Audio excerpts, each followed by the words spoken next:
नमस्कार भाइयों।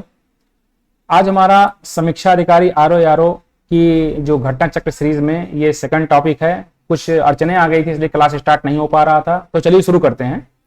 छठा नंबर क्वेश्चन दिखाई दे रहा है आपको कि भारत में राष्ट्रीय आय के मापने के लिए निम्नलिखित में से कौन सा आधार वर्ष सही है। ठीक है, तो 2004-05 से तो आधार वर्ष पुराना लिया जाता था, लेकिन इस समय 2011-12 लिया जाता है। ठीक है, वर्तमान समय में जो जीडीपी वगैरह जो है देखा जाता है 2011-12 के बेस ईयर से देखा जाता है कि 2011-12 में जो हमारा विकास था उससे लेकर के आज तक हमारा विकास किस हिसाब से बढ़ रहा है, यहां से हम जो है सारी चीजें घटनाएं देखते हैं। हालांकि सरकार ने और कई थिंक टैंक्स जैसे नीति आयोग ने इसको कहा है कि इस बेस ईयर को चेंज किया जाए, चूंकि आपको सही गणना तभी मिलेगी आप कितना रैपिड ग्रोथ किए हैं जब आपका बेस ईयर चेंज हो यहां से, क्योंकि तब से लेकर के आज तक काफी डिस्टर्बेंस सामने आई हुई हैं। ठीक है, तो प्रश्नकाल में भारत का राष्ट्रीय आय मापने का आधार वर्ष 2004-05 था, जबकि वर्तमान में राष्ट्रीय आय मापने का आधार वर्ष 2011-12। अब राष्ट्रीय आय आपको पता होगा कि नेशनल इनकम किसको कहते हैं, नहीं पता तो मैं आपको बताता हूं। देखिए, हमें राष्ट्रीय आय निकालने के लिए सबसे पहले हमें जीडीपी के बारे में जाना होगा, जीएनपी के बारे में जाना होगा, एनडीपी के बारे में जाना होगा, एनएनपी के बारे में जाना होगा। एनएनपी फैक्टर कास्ट ही हमारा राष्ट्रीय आय होता है। ठीक है, तो सबसे पहले हम जीडीपी देखते हैं, ग्रॉस डोमेस्टिक प्रोडक्ट देखते हैं क्या है जीडीपी। देखिए, ये हमारा भारत देश है। ठीक है, मैं मोटी मोटी बना दे रहा हूं।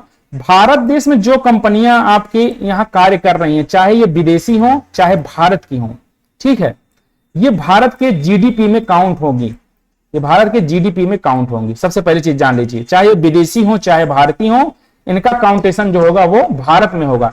एक चीज मैं और बताना चाहता हूं कि जीडीपी के काउंटेशन करने के लिए सबसे पहले मेथड ये होता है कि किसी भी राष्ट्र की सीमा के अंदर कैसी सीमा होनी चाहिए, राजनीतिक सीमा होनी चाहिए।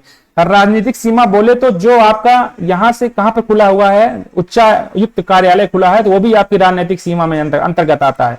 तो वहां पर जो कमाई होती है वो भी भारत के जीडीपी में काउंट होगा। ठीक है, तो ये कॉन्सेप्ट होता है आपका। ठीक है, हाँ, ठीक। तो ये जीडीपी का काउंटेशन जो होगा एक वर्ष की सीमा के अंदर राजनीतिक सीमा होनी चाहिए। ठीक है, कोई आ गया था भाइयों इसलिए दिक्कत हो रही थी। तो एक वर्ष की किसी भी राष्ट्र की राजनीतिक सीमा के अंतर्गत सभी कंपनियों द्वारा, चाहे वो भारतीय हो या विदेशी हो, राष्ट्र के सीमा के अंदर कमाया गया अंतिम मूल्य। अंतिम मूल्य का मतलब जैसे होता है कि जैसे आप कोई चीज उगाए, उगाने के बाद इसका जो है बनाया गया, उगाने पर भी कोई जो है कास्ट लगा, उसके बाद उसके बनाने में कोई कास्ट लगा, उसके बाद ये बेचा गया, इसमें बेचने पे जो ग्राहक के पास आया ये अंतिम मूल्य है। तो इस अंतिम मूल्य को काउंटेशन करते हुए समस्त अंतिम मूल्यों का जो योग होता है उसे हम क्या कहते हैं, जीडीपी कहते हैं। तो परिभाषा आप समझ गए होंगे, किसी भी राष्ट्र की सीमा के अंदर, राजनीतिक सीमा बता रहा हूं, किसी भी राष्ट्र की राजनीतिक सीमा के अंतर्गत एक वर्ष में कमाया गया सभी अंतिम मूल्य उस राष्ट्र की जीडीपी कहलाती है, ग्रॉस डोमेस्टिक प्रोडक्ट कहलाता है, सकल घरेलू उत्पाद कहलाता है। ठीक है, ये हो गया आपका जीडीपी। ठीक है, जीएनपी क्या होता है, ग्रॉस नेशनल प्रोडक्ट। देखिए, ये हो गया आपका जीडीपी। जीएनपी क्या होता है, ग्रॉस नेशनल प्रोडक्ट, मैं आपको बता देता हूं। ये आपका भारत देश है। ठीक है, भारत देश है। भारत देश के सीमा के अंदर आपको पता होगा कि कुछ आपकी कंपनियां भी हैं, आपकी इंटरनल कंपनी जो इंडिजिनस हैं, और कुछ कंपनियां ऐसी हैं जो विदेशों में आकर के काम कर रही हैं। वैसे आपकी कुछ कंपनियां विदेशों में भी जाकर काम कर रही हैं। ठीक है, उसमें क्या होगा, जीएनपी में क्या होगा कि यहां पर जीडीपी तो आपका काउंट ही होगा, जो आपकी कंपनियां हैं, जो आपकी कंपनियां हैं उसका तो आय इसमें जोड़ लिया जाएगा। ठीक है, मान लीजिए उसका यक्स है, लेकिन जो यहां पर कंपनियां विदेशी हैं उनका आपको घटा दिया जाएगा। ठीक है, उनका यहां पर घटा दिया जाएगा। तो जीएनपी क्या आएगा कि किसी भी राष्ट्र की सीमा के अंतर्गत जिस इस राष्ट्र में जो बाहरी कंपनियां हैं उनका आय जो है वो घटा दिया जाएगा, और जो विदेशों में भारतीय कंपनियां काम कर रही हैं उनका यहां पर जोड़ लिया जाएगा। इसी को हम क्या कहते हैं, जीएनपी कहते हैं, ग्रॉस नेशनल प्रोडक्ट कहते हैं।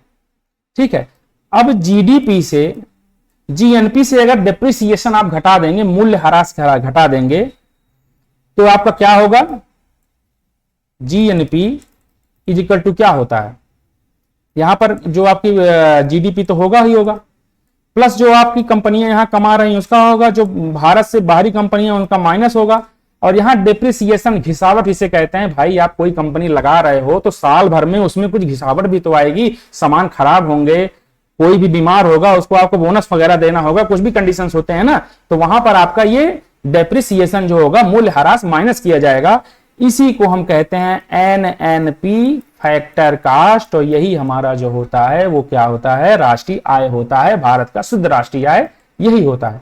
आई होप आपको जीडीपी, जीएनपी ये और जो है एनएनपी फैक्टर कास्ट के बारे में पता चल गया होगा। ठीक है, मैं इतना ही बता के चल रहा हूं, आशा करता हूं कि आपको समझ में आ गया होगा, यही इंपॉर्टेंट फैक्ट है और कुछ है नहीं इसमें। ठीक है, बाकी जब मैं इकोनॉमिक्स अलग से लेकर के आऊंगा तो वहां मैं आपको बेहतर तरीके से बताने का प्रयास करूंगा। ठीक है, सेकंड नंबर क्वेश्चन देखते हैं क्या है। इसमें लिखा है कि भारत में निम्नलिखित क्षेत्रों में से कौन सा क्षेत्र बचत में सर्वाधिक योगदान करता है। जो सबसे ज्यादा बचत करता है वो कौन है, घरेलू क्षेत्र है, निजी क्षेत्र है। यहां सी आंसर होगा कि प्रश्नकाल में आर्थिक सर्वेक्षण 2022-23 में के अनुसार सी उत्तर सही था। आर्थिक सर्वेक्षण 2024-25 के अनुसार जो 2022-23 के जो है रियल एस्टिमेट था, उसमें सकल घरेलू बचत में सर्वाधिक घरेलू क्षेत्र में 18.4% बचत था। ठीक है, उसके बाद निजी क्षेत्र में 11.2% था और सार्वजनिक क्षेत्र में 0.6% हमारी बचत हुआ करती थी। 8 नंबर क्वेश्चन देखते हैं। तो निम्न में से किस वर्ष में साधन लागत फैक्टर कास्ट पर स्थित की स्थिर कीमतों का जीडीपी की समृद्धि दर सर्वाधिक थी। मतलब सर्वाधिक जीडीपी जो है उन्होंने बचाया था। देखिए आर्थिक समृद्धि और आर्थिक विकास दोनों में अंतर होता है। ठीक है, आर्थिक विकास में आपका जो होता है नंबर का तो ग्रोथ होता ही होता है, प्लस आपका जो होता है वो लाइफ एक्सपेक्टेंसी, जीवन प्रत्याशा भी अच्छी होती है। जबकि आर्थिक समृद्धि जो होती है इसमें ग्रोथ जो होता है वो आपका इकोनॉमिकली होता है, मतलब आप अंकीय रूप में आगे बढ़ेंगे लेकिन आपके जीवन में कोई परिवर्तन नहीं आएगा। तो इसमें आंसर होगा 2006-07। तो ये पुराना क्वेश्चन है। इसमें 2025 की नेशनल स्टैटिस्टिक्स ऑफिस के अनुसार जो है, देख लेते हैं इसको। प्रश्नकाल में विकल्प बी सही था। आर्थिक सर्वेक्षण 2024-25 के अनुसार सकल राष्ट्रीय आय जीएनआई, ग्रॉस नेशनल इनकम में सर्वाधिक वृद्धि दर स्थिर कीमतों में 2021-22 में 9.9 था परसेंटेज में, और इसके बाद वर्ष 1988 से 89 में आधार वर्ष में 2011-12 के अनुसार 9.4 था, और 1975-76 के लिए 9.2 था, और 7 जनवरी 2025 को एनएसओ ने आंकड़ा जारी किया हुआ है, और इस आंकड़ों के अनुसार, एक सेकंड रुक जाइए, द्वारा प्रथम अग्रिम अनुमान 2024-25 के अनुसार कीमतों के आधार वर्ष 2011-12 जो आधार वर्ष हमारा लिया जाता है, 2024-25 के फर्स्ट इनिंग में 6.4% जो है ये ग्रोथ है, प्लस 8.3% हमारा अनुमानित किया गया है। आपको पता होगा कि आपकी ग्रोथ जीडीपी की कितनी है, तो 6.5% की स्पीड से हमारा जीडीपी जो है ग्रोथ करने का अनुमान लगाया गया है इस बार 2024-25 में। ठीक है, तो इसको आप डिनोटेड करके नोट कर लीजिए चाहे जैसे। आप कमेंट में बताइए कि भारत की इस समय की अर्थव्यवस्था कितनी है, जीडीपी कितना है, सॉरी। तो उत्पादक कीमत सूचकांक मापता है क्या, उत्पादित वस्तुओं और सेवाओं की कीमत पे उत्पादित वस्तुओं एवं सेवाओं की कीमत के मामूली परिवर्तन वक्त नहीं होगा। उत्पादित वस्तुओं एवं सेवाओं की कीमत में कुल परिवर्तन कतई नहीं, ये तो होगा ही नहीं, तो पहला यही सही है। उत्पादित वस्तुओं और सेवाओं की कीमत के औसत परिवर्तन, कभी भी आप निकालेंगे तो एवरेज ही निकालेंगे, इकोनॉमिक्स में एवरेज पर ही सारी घटनाएं चलती रहती हैं। ठीक है, तो एवरेज जहां देखिए उसको सही मार दीजिए करिए, ये आपका ट्रिक है, आप जान लीजिए।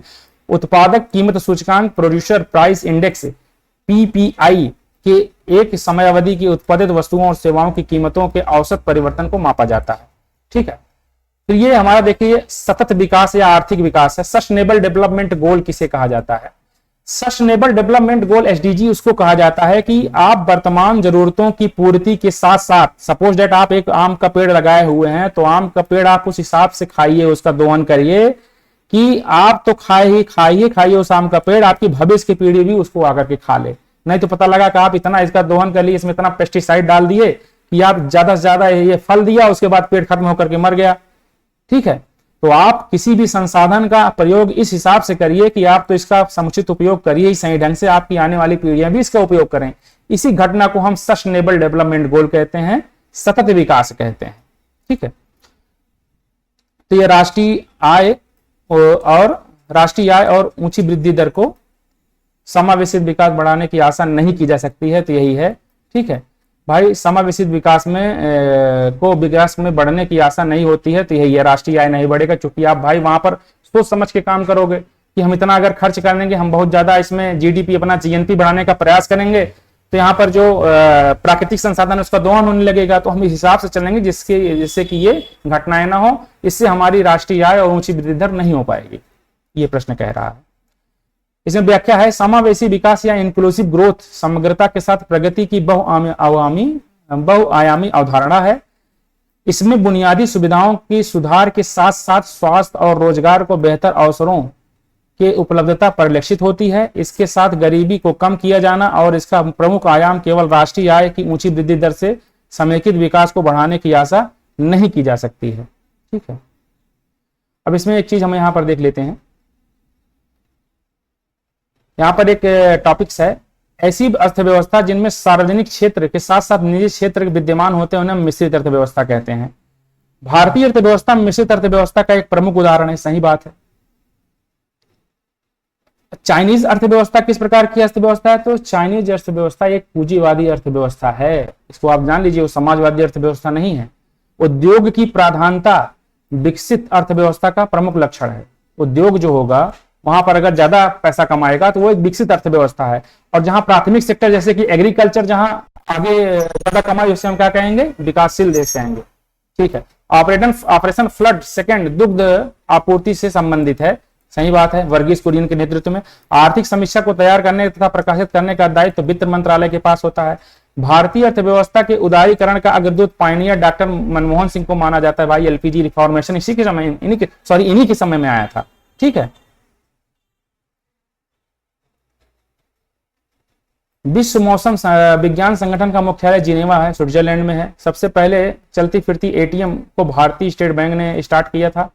ठीक है, राष्ट्रीय आय एवं आर्थिक विकास, किसी देश की आर्थिक वृद्धि इकोनॉमिक ग्रोथ की आधारभूत माप सकल घरेलू उत्पाद जीडीपी है। जीडीपी जितना बढ़ता है माना जाता है कि उनकी आर्थिक वृद्धि उसी प्रकार से मानी जाती है। आर्थिक समृद्धि से अभिप्राय किसी समयावधि में किसी अर्थव्यवस्था में होने वाली वास्तविक आय में वृद्धि होती है। सकल राष्ट्रीय उत्पाद जीएनपी,